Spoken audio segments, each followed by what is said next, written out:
Oui, Monsieur le Président, rapidement, vous avez évoqué l'importance de la séance qui est la nôtre aujourd'hui.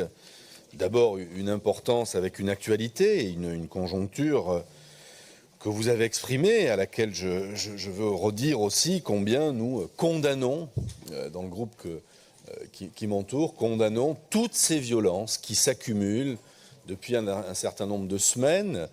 C'est très localisé, vous l'avez cité, avec les événements de ce week-end dans les Deux-Sèvres. Moi, j'étais, j'allais dire, impressionné du niveau de violence que l'on avait sous nos yeux. Enfin, c'est saisissant, ça fait même froid dans le dos. On peut toujours discuter du fond du dossier, j'en dirais un mot, mais quand on arrive à un tel niveau d'exacerbation et de violence mutuelle, c'est une véritable terreur. Et je pense que là-dessus, et c'est peut-être pas qu'ici qu'on peut régler le sujet, mais enfin c'est bien de l'exprimer, on a une responsabilité, nous les élus, que de pouvoir, ou par anticipation, ou en tout cas en minima par prévention, apaiser les choses.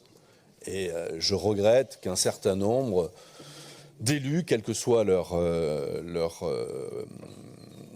étiquette ou leur modèle de pensée, puissent soit souffler sur les braises, soit stigmatiser ou accompagner. Et il ne faut pas s'étonner après, quand l'image qui est donnée notamment à l'Assemblée nationale, quand Madame le Premier ministre prend la parole, on peut penser ce que l'on veut d'Elisabeth Borne, et que pendant des minutes interminables, vous avez toute une partie de l'Assemblée nationale qui hurle, qui brandit des pancartes et qui ne laisse pas le Premier ministre s'exprimer. Il ne faut pas s'étonner que quelques semaines après ou quelques jours après, des comportements violents puissent avoir lieu dans les territoires. Souvenez-vous, ici aussi, on peut penser ce qu'on veut de l'Assemblée régionale, mais voir débarquer, certes sous des visages juvéniles, un certain nombre de personnes venant perturber notre séance de façon violente, il faut le condamner. Vous l'avez fait dans vos propos, mais il faut redire aussi, au-delà de la condamnation, la responsabilité de chacun. Et que c'est toujours facile de regretter les choses quand quelque part, même si ce n'est pas exprimé de façon, j'allais dire, spontanée, on a accompagné ce mouvement. On a accompagné ce mouvement. Ce qui se passe dans les Deux-Sèvres depuis quelques jours, quelques semaines, je veux dire, c'est aussi l'accumulation de prises de position, d'abandon, de facilitation de celles et ceux qui sont là pour provoquer un chaos. Bon. Vous avez signalé le cas de l'hôtel de ville de Bordeaux. Je prendrai un peu de retrait par rapport à ça, mais c'est le symbole qui est important dans cette affaire. C'est la République qui est attaquée. Et moi, je voudrais que vous puissiez exprimer collectivement, avec force, combien nous, élus régionaux, non pas nous condamnons, oui, on le condamne, on le combat. Cette dérive, on doit la combattre avec force. Sur la situation des bassines, moi, je vous le redis, comme on l'a déjà exprimé pendant la campagne électorale, nous sommes favorables à ce projet. Et je crois qu'à un moment ou à un autre, il faut de la clarté dans l'expression des politiques, dans l'expression d'un exécutif, et que vous redisiez clairement, oui, nous soutenons ce projet. Alors on peut toujours douter de la justesse scientifique. Je crois qu'aujourd'hui, on a à peu près tous les éléments. On doit redire combien, et vous l'avez dit, Monsieur le Président, l'eau est un sujet majeur des années qui viennent.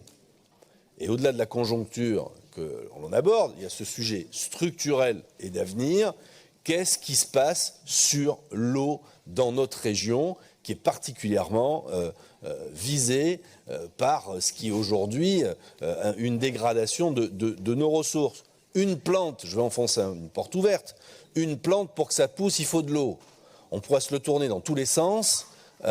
Mais quand on veut faire pousser quelque chose, il faut l'arroser.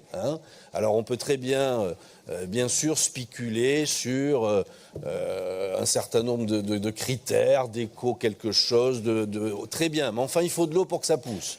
Donc comment ça se passe? Et donc il y a le sujet la préservation de nos ressources. Il y a le sujet aussi de l'irrigation, et j'en profite pour le redire. On l'a dit, on l'a redit pendant la campagne électorale, on le rappelle maintenant, nous sommes favorables à toutes les politiques d'irrigation pour notre territoire. Et ça, nous voulons le dire avec force. Séance importante à travers les quelques dossiers majeurs qui vont être présentés. Je ne vais pas les relister, vous l'avez dit, avec quand même cette, cette voûte qu'est Néoterra. On aura l'occasion d'en reparler au mois de mai. Certains qui siègent aujourd'hui ne siégeaient pas à l'époque où ça nous a été présenté la première fois. Nous tirons un certain nombre d'alertes, d'alarmes autour de Néoterra. Bien sûr que l'intention, le principe est vertueux.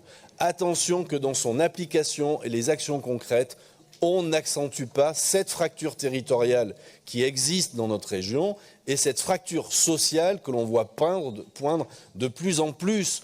Quand on parlera du SRADET sur la non-artificialisation des sols, quand on lit un certain nombre d'aides à des critères d'éco-conditionnalité, certes vertueux, attention à ne pas se tirer une balle dans le pied.